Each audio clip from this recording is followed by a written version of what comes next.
We search for solutions outside of ourselves, in complexities and technologies, while the most profound answers are often the simplest. There is a truth being hidden, not by others, but from ourselves. The power to create a healthy inner world is a forgotten art. Stay with me, because the final insight connects this simple T to the very structure of your life. Distracted minds. We live in a time of great noise. The world constantly calls for our attention, pulling our awareness outward. We are drawn to screens, to headlines, to the dramas of others, and to the endless pursuit of what is new, what is next. In this state of perpetual distraction, the mind becomes like a restless monkey, jumping from one branch to another, never finding a moment of peace, never settling. It is in this restlessness that we lose our connection to something fundamental, to the quiet wisdom that resides within our own being and within the natural world around us. We seek complex solutions to our problems because our minds have become accustomed to complexity. We believe that for a problem to be significant, like a serious illness, its solution must be equally significant, perhaps a technological marvel or a pharmaceutical breakthrough. The idea that a simple plant, a humble tea, could hold any real power seems almost naive to the modern mind. We have been conditioned to devalue simplicity. We have been taught to trust the manufactured over the grown, the synthesized over the natural. This is not a fault of any single person or entity, but a collective drift. We have drifted away from the source. When we are faced with a challenge, a health crisis, our first instinct is to ask, what can be done to me? We look for a doctor to give us a pill, a surgeon to perform a procedure, a technology to fix the broken part. The question is rarely, what can I do for myself? What fundamental change can I make in my own inner and outer environment to restore balance? This outward focus creates a sense of powerlessness. We become passengers in our own bodies, waiting for an external force to save us. We look for a magic bullet, a single cure that will eradicate the problem without requiring us to change the conditions that allowed the problem to arise in the first place. But the body is not a machine with broken parts. It is a garden, and a garden's health is a reflection of its environment. The quality of the soil, the water, the sunlight, the care it receives. You cannot expect to have a flourishing garden if the soil is toxic and depleted. You cannot simply spray a pesticide on a wilting plant and expect it to become vibrant if its roots are starving. The distraction of our minds prevents us from seeing this simple truth. We are so busy looking at the wilting leaves, the symptoms, that we fail to look at the soil, the foundation of our health. We are looking for a cure for the disease, but perhaps the real task is to cultivate a state of being, an inner terrain, where disease finds it difficult to take root. This requires a shift in perception.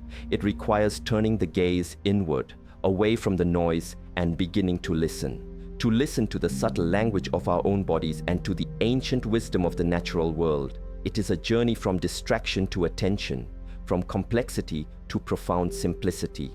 And it is in this quiet space of attention that true understanding can begin to emerge. Nature's language. Nature is in a constant state of communication. A tree communicates with the sun, turning its leaves to catch the light. The roots of the tree communicate with the soil, drawing nutrients and water. The river communicates with the land, shaping it over millennia. This is not a poetic idea. It is a fundamental reality. Everything is in relationship, in a constant exchange of information and energy. We, as human beings, are not separate from this. We are a part of nature, and nature is constantly speaking to us. The problem is that we have forgotten how to listen. Our senses have been dulled by artificial environments, and our minds are too loud to hear the subtle whispers. Plants in particular are masters of a certain kind of language. They are chemists of the highest order. For millions of years, they have been developing complex compounds to protect themselves, to communicate with other plants, to attract pollinators, and to interact with the soil. These compounds are the plant's vocabulary. When we consume a plant, whether as food or as a tea, we are not just taking in calories or vitamins. We are partaking in this ancient conversation. We are introducing this natural intelligence into our own bodies. The information contained within the plant begins to interact with our own cellular information. Consider a plant that thrives in a harsh environment, one that has developed powerful antioxidants to protect itself from stress. When we drink a tea made from this plant, are we not inviting that same resilience, that same protective quality into our own system? This is not about a single chemical killing a single type of cell. That is the language of pharmacology, the language of force. Nature's language is one of harmony, of balance, of support. It is about providing the body with the tools and the information it needs to restore its own innate intelligence, its own ability to heal and maintain equilibrium. The scientific proof we so often seek is simply our modern, analytical mind beginning to decipher a few words of this vast ancient language. When a study identifies a specific polyphenol in a tea and demonstrates its effect on cancer cells in a petri dish, it is like isolating a single word from a grand poem and analyzing its grammatical structure. It is useful, it is interesting, it is a valid form of knowing, but it is not the poem itself. It does not capture the full meaning, the context, the synergistic dance of all the compounds working together, the intention of the plant as a whole organism. The wisdom of our ancestors was not based on gas chromatography or double-blind studies. It was based on thousands of years of direct experience, of listening, of observing the effects of these plants on the human body. It was an empirical knowledge, a felt knowledge. To engage with an herbal tea is to engage in a ritual of listening. It is to acknowledge that we do not have all the answers within our own limited rational minds. It is an act of humility.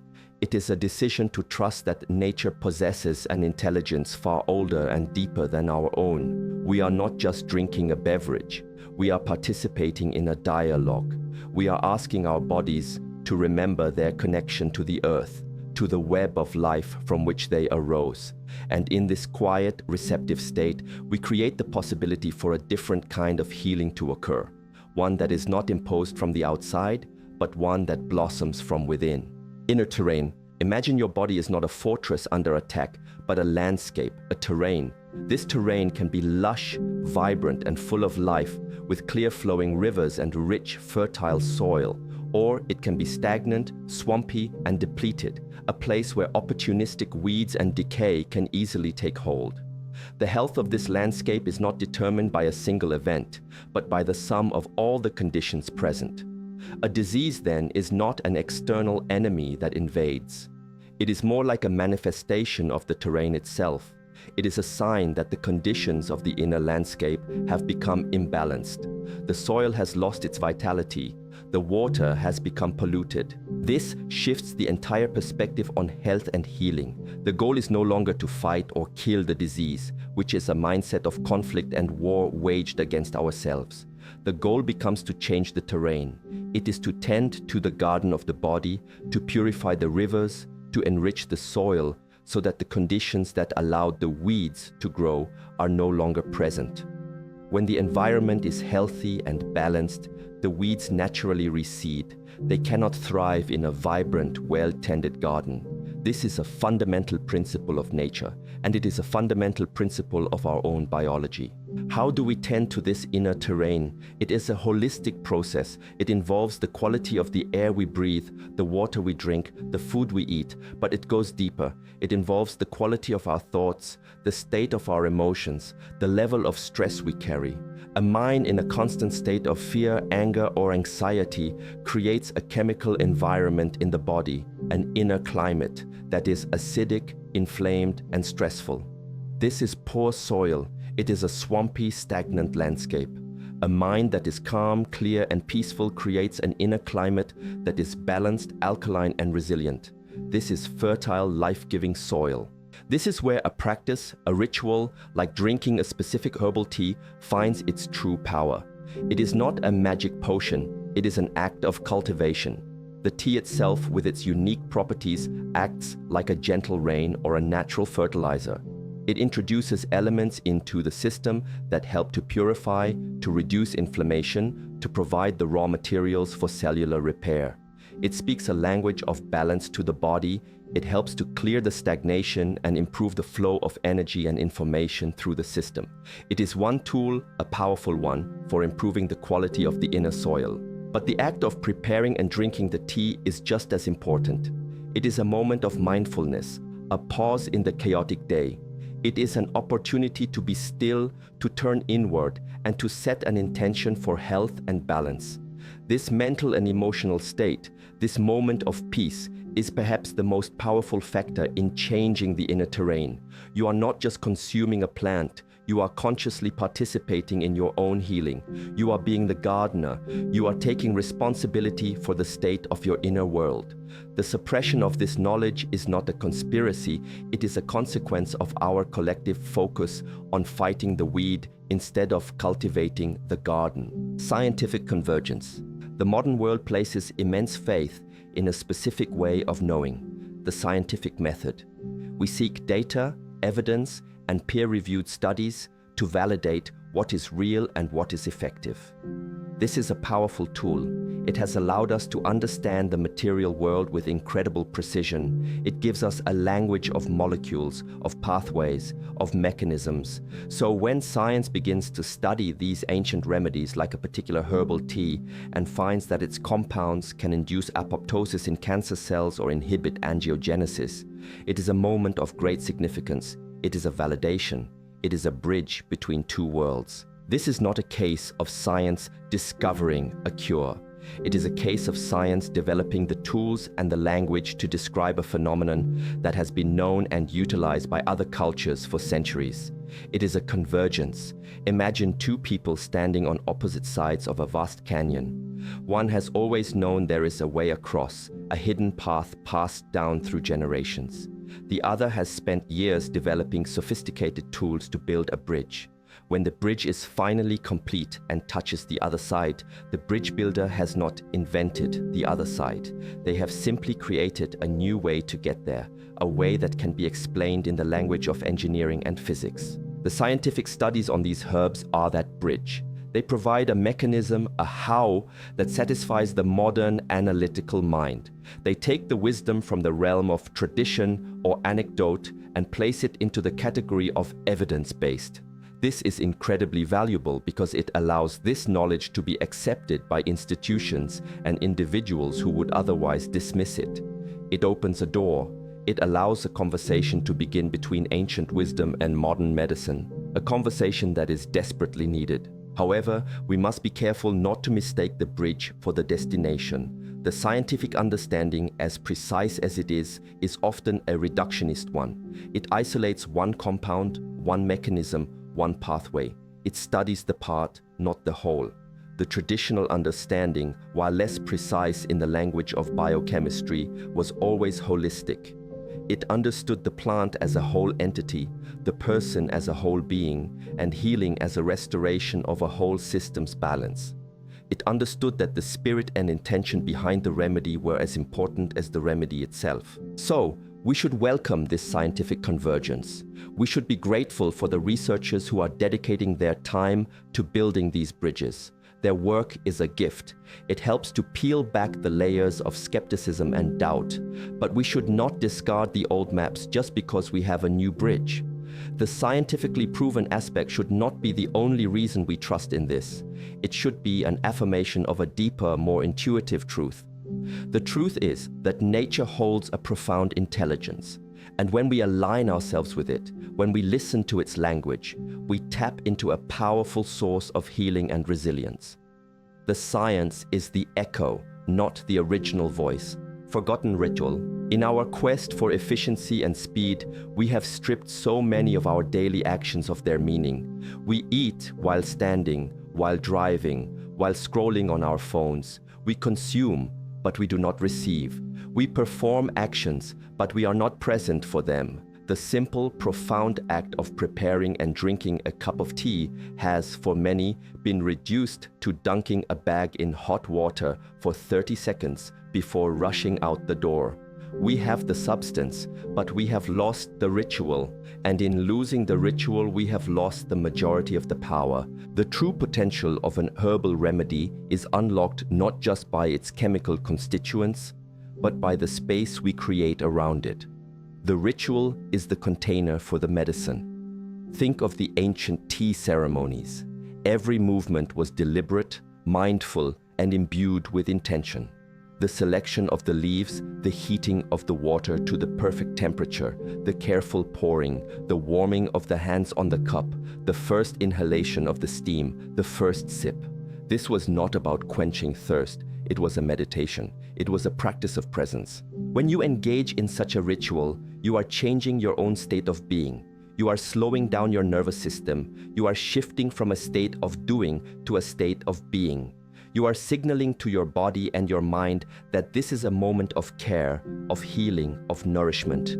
This state of mindful presence is, in itself, a powerful medicine. It reduces stress hormones, lowers inflammation, and allows the body's natural healing mechanisms, the parasympathetic nervous system, to activate. The tea becomes a vehicle for this state of consciousness. So, the how is just as important as the what. To simply boil some water and drink the tea while answering emails is to miss the point entirely. The invitation is to create a small sacred space in your day. It could be just 5 minutes. Put your phone away, sit down, pay attention to the leaves, the color of the water, the warmth of the cup. Feel the warmth spread through your body as you drink. This simple act of focused attention is an act of self-love. It is an act of tending to your inner garden. This is something that cannot be measured in a laboratory. You cannot quantify the effect of intention in a clinical trial. This is why this aspect of healing is so often forgotten or dismissed in the modern paradigm. We are focused on the active ingredient, the molecule. But life is more than molecules. We are more than a collection of chemical reactions. We are beings of consciousness, and our state of consciousness directly and profoundly impacts our physical health. The forgotten ritual is the key to unlocking the full spectrum of healing. It is the bridge between the physical properties of the plant and the power of your own focused, loving attention. True suppression. When we hear the word suppressed, our minds often jump to external forces. We imagine a powerful organization, a corporation, or a government agency actively hiding a truth for profit or control. And while it is true that systems built on selling complex, expensive treatments may not be incentivized to promote simple, inexpensive, natural ones, the most profound and powerful form of suppression does not come from the outside. It comes from within. We are the ones who suppress this knowledge. We suppress it with our skepticism. We have been so deeply conditioned to believe that healing must be complicated and external that we meet simple, internal solutions with a wall of disbelief. Our own rational mind becomes the gatekeeper, dismissing ancient wisdom as unscientific or wishful thinking before it even has a chance to be considered. We have more faith in a pill we cannot understand than in a plant that has co-evolved with us for millennia. This is self-suppression. We suppress it with our busyness. We have built lives so full of obligations, distractions, and noise that we feel we do not have the time for simple rituals. We don't have 5 minutes to just sit and be present with a cup of tea. We have convinced ourselves that our productivity is more important than our presence, that our to-do list is more urgent than our well-being. The constant doing is a way of running from the being. It is a way of avoiding the quiet inner work that is required for true healing. This too is self-suppression. We suppress it with our fear. Facing a serious illness is terrifying. In that state of fear, we crave certainty. We want the perceived certainty of a standardized medical protocol. The path of holistic healing, of changing our inner terrain, feels uncertain. It requires trust, patience, and a deep commitment to personal change. It places the responsibility back in our own hands, and this can feel overwhelming. It is often easier to surrender our power to an external authority than to claim it for ourselves. This fear-based choice is another form of self-suppression. Therefore, the most important question is not who is hiding this from us, but why are we hiding this from ourselves? Why do we devalue simplicity? Why do we distrust our own intuition and the wisdom of nature? Why do we choose distraction over presence? When we begin to ask these questions, the power shifts. We are no longer victims of a conspiracy. We become active participants in our own liberation. The secret is not about a specific herb. The secret is that we have the power to change our inner world, and that this change is the foundation of all true and lasting health. The tea is not the secret. It is a key, a beautiful and simple key, waiting for us to choose to unlock our own door. Harmonious living. Ultimately, this journey is not about finding a single plant to cure a single disease. That is still the old way of thinking, the search for a magic bullet. The true path is about cultivating a life of harmony. Harmony with our own body, harmony with our mind and emotions, and harmony with the natural world. The tea is a teacher. It is a guide. It is a beautiful and potent symbol of this harmonious relationship, but it is not the relationship itself. It is a tool to help us remember what we have forgotten. The goal is to reach a state where our life itself becomes the medicine, where the food we eat, the thoughts we think, the way we move, the way we breathe, and the way we connect with the world around us all contribute to a vibrant, resilient inner terrain. This is a life lived with intention, with awareness, and with a deep respect for the interconnectedness of all things. It is about understanding that the mind is not separate from the body, and the body is not separate from the earth. They are one continuous system. To live in this way is to move beyond the paradigm of fighting disease and into the paradigm of cultivating health. It is a proactive and creative process, not a reactive and fearful one. It requires us to become sensitive again, to listen to the subtle feedback our body is always giving us. It asks us to take responsibility, not as a burden, but as an empowerment. The power to create health, to create balance, has been within you all along. It has never left. It has only been covered over by noise, distraction, and a collective forgetting. The plant is an ally on this path. It is an offering from the earth to remind us of this connection. It helps to clear the way, to quiet the inflammation, to provide the support needed for the body to do what it is naturally designed to do, heal and thrive. But the work is ours. The choice is ours. To step away from the noise, to cultivate stillness, to listen deeply, and to begin the patient, rewarding work of tending to our own sacred garden. The journey is not to a specific cure, but back to a state of being. The plant is a guide, a reminder of a harmony we have forgotten. The true healing is in this remembrance, in the quiet decision to tend to our inner world with the same care a gardener tends their soil. This clarity, this connection, this is the strength you have been searching for. I've spent years looking for a weapon to fight my health issues. This completely reframed my entire reality. The idea that the suppression is actually coming from my own distracted mind. That's both terrifying and incredibly empowering. Thank you for this clarity. Time to start tending my own garden.